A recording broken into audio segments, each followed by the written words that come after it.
Today I'm going to discuss the concept from modern algebra, and here we will discuss about the commutator and also the various aspects of commutator, like a commutator element and the derived subgroup, the first order and the nth order, and also we will take some examples from the commutator and derived subgroup also.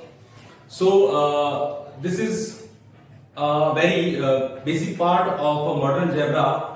So if you feel that your video is useful for you, so please like and share. So let's start with the concept of commutator. So dear, the word commutator, इसका मतलब क्या है? Commutator of, firstly I am going to write out the definition of commutator. Commutator of two elements of a group G. एक group G के कोई दो elements लिए मैंने, उन दोनों एलिमेंट्स का कम्यूटेटर बना रहे हैं, यानी कि एक इस टाइप से एक उनकी कॉम्बिनेशन बना रहे हैं. कैसे कि टू एलिमेंट्स, और वो मैंने मान लीजिए कोई भी दो एलिमेंट ले लिया, एक x ले लिया, एक y ले लिया, बिलोंग्स टू G, ठीक है ना. और इज एन एलिमेंट,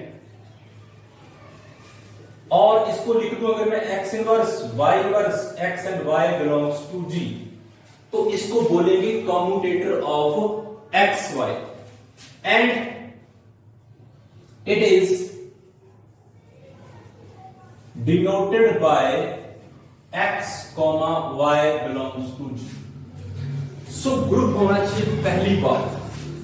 दूसरी बात, उस ग्रुप से मैं आपको कुछ दो एलिमेंट उठाने हैं. अगर आप उन दोनों एलिमेंट्स को इस कॉम्बिनेशन में लिख पाओ, अगर ये कॉम्बिनेशन बनता है तो आप कहोगे कि x एंड y कॉम्यूटेटर हैं. क्लियर बात. अब इसमें ऐसा नहीं है कि कोई ये एक दूसरे के कॉम्यूटेटर है. This is not meaning. This word is a commutator. This is a single element. It's a commutator element actually. मैं आगे डिफाइन करूंगा. पहले ये समझिए कि आपको क्लोज ब्रैकेट में x, y, a, b, c, d group के अंदर मिल गया, तो आप समझो कि वो दो एलिमेंट्स का कम्यूटेटर है. अब देखिए एक सिंपल सा क्वेश्चन जो कि नेट में भी आ चुका है. इसको मैं एग्जांपल से समझाता हूं आपको. If I will say G is abelian group, okay, if and only if for all xy belongs to G, that implies x, y is equal to E. अब अगर हमें कम्यूटेटर नहीं पड़ा तो सबसे पहले हम यहां तक तो बात समझते हैं कि G अ बिलियन, ठीक है, बड़ा हुआ है. ये क्या चीज है? x, y is equal to E. तो बात को समझिए. यहां वो कह रहा है कि अगर G अ बिलियन है तो उसका कम्यूटेटर आइडेंटिटी होगा. अगर कम्यूटेटर आइडेंटिटी है तो G must be a billion. So let it prove this theorem. देखिए, हम मान लेते हैं कि G जो है ना वो अ बिलियन है. ओके, अब G अ बिलियन ग्रुप है तो यानी कि कम्यूटेटिव प्रॉपर्टी सेटिस्फाई हो रही होगी. सो मान लेते हैं कि दो एलिमेंट हैं G के पास, एक x एक y G को बिलोंग करता है, एंड मैं ये भी मान लेता हूं कि कोई x inverse y inverse x y भी G के पास होगा. अब प्रूफ क्या करना है? प्रूफ करना है कि ये एलिमेंट आइडेंटिटी आए. चलिए देखिए जरा. मैंने कहा x inverse y inverse x and y. क्या मैं इसको ऐसे लिख सकता हूं x inverse x and y inverse and y? क्योंकि ये दोनों एलिमेंट कम्यूट कर सकते हैं ना. G अबिलियन है तो अबिलियन में तो कोई भी दो एलिमेंट कम्यूट करते हैं, तो मैंने इन दोनों को कम्यूट करवा दिया. अब कम्यूट करवा दिया तो ये बन गए, ये बन गए, तो x इनवर्स से गया, y इनवर्स y से गया, आ गया क्या? E. सो इसका फर्स्ट पार्ट प्रूव हुआ, इसकी नेसेसरी कंडीशन.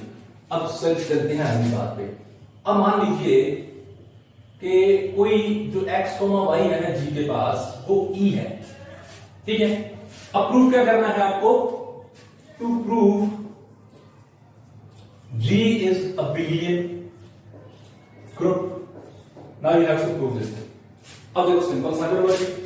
अब अगर मैं इस स्टेटमेंट से लिखूं that from first, क्या मैं लिख सकता हूं x inverse y inverse x and y is equal to e। बिल्कुल ठीक होगा ना, x inverse y inverse x y is equal to e, commutator है। अब देखो जरा, मैं इस पहले एलिमेंट को लिख सकता हूं y x का इनवर्स और ये x y is equal to e। कोई ठीक है सच बात। अब क्या करिए, आप दोनों तरफ ना मल्टीप्लाई करिए, प्री मल्टीप्लाई y x से। इधर भी मैं कर रहा हूं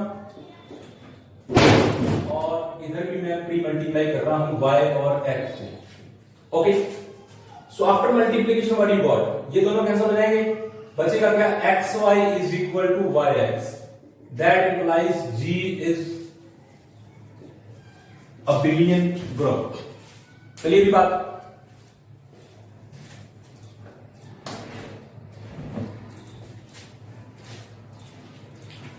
सो guys G is abelian group, तो जी अ बिलियन है तो कॉम्यूटेटर आइडेंटिटी के इक्वल है, कॉम्यूटेटर आइडेंटिटी के इक्वल है तो जी अ बिलियन है। बात क्लियर हुई। अब देखिए यहां कॉम्यूटेटर की बात कर रहे थे, एक वर्ड लिखा होता है कॉम्यूटेटर एलिमेंट, कॉम्यूटेटर एलिमेंट। तो आप सिंपल सी वही डेफिनेशन यहां अप्लाई होगी। मान लेते हैं कि कोई एलिमेंट है मेरे पास, y बिलोंग करता है g को, is called commutator element f, there exists a b belongs to g such that y is equal to a inverse b inverse a b। लिख सकते हैं हम, अगर कुछ ऐसी कंडीशन है कि आप y is equal to a inverse b inverse a b लिख सकते हो, तो इट मींस ये एलिमेंट क्या है, ये कॉम्यूटेटर एलिमेंट है। वही सेम बात कि आप यहां पे इस पेयर को नहीं कह सकते, मान लो पेयर नहीं है, सिंगल एलिमेंट बताना है आपको, कॉम्यूटेटर हो तो सिंगल एलिमेंट को आप इस तरीके से लिख सकते हो कि ये एलिमेंट कॉम्यूटेटर है। क्यों? क्योंकि ये एलिमेंट किसी दो एलिमेंट्स के कॉम्यूटेशन के इक्वल है, that's why this element is called commutator element. बात क्लियर? अब देखो इसके बाद एक इंपॉर्टेंट चीज है जिसको बोलते हैं हम derived subgroup, it's known as derived subgroup. अब देखो ड्राइव्ड सबग्रुप क्या होगा, बात तो कम, ड्राइव्ड सेट जरूर सुना है हमने रियल में, ड्राइव्ड सेट था रियल में जहां पे collection of all limit point, that's a derived set, but now it's not derived set, it is a derived subgroup. Okay, see now it's a derived subgroup. Derived subgroup is देखिए commutator हमने पढ़ा, अगर मैं सारे commutator elements को इकट्ठा करूं, उसकी कलेक्शन करूं, तो वो जो सेट बनेगा उसको हम ड्राइव्ड सबग्रुप बोलने वाले हैं। मान लीजिए आपके पास एक ग्रुप है G, यहां कुछ एलिमेंट पड़े X Y Z T W A B C, बहुत से एलिमेंट्स पड़े हैं, okay M N, there are lots of element. इसमें से कुछ एलिमेंट्स को मैंने इकट्ठा कर दिया, जैसे ए बी सी, और मैंने कहा कि ये सारे एलिमेंट्स ना G के कॉम्यूटेटर एलिमेंट हैं, ठीक है, यानी कि आप लिख सकते हो this is a set of all commutators, यानी कि collection of commutator is called derived subgroup, और यही आपका ड्राइव्ड सबग्रुप होगा।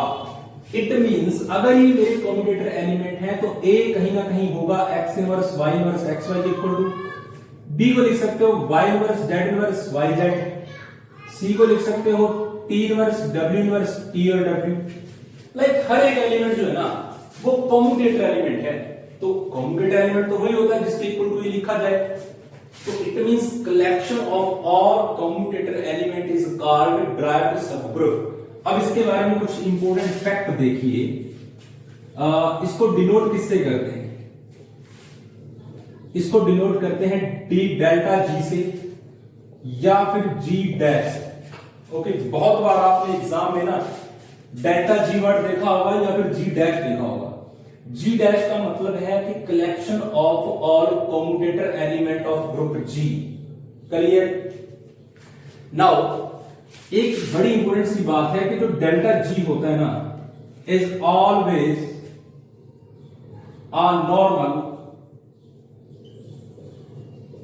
subgroup of G.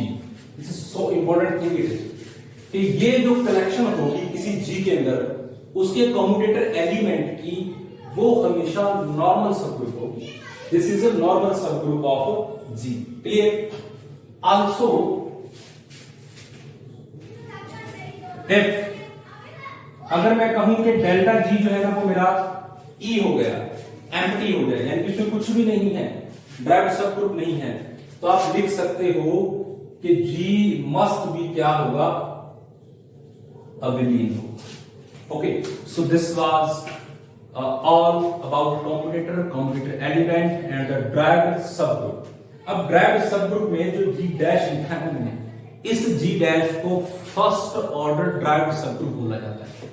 यानी कि ये जो G डैश है या फिर डेल्टा G लिखो चाहे इसको लिखिए, it is first order derived सब group.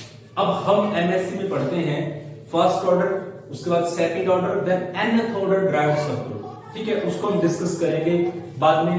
So thank you my dear.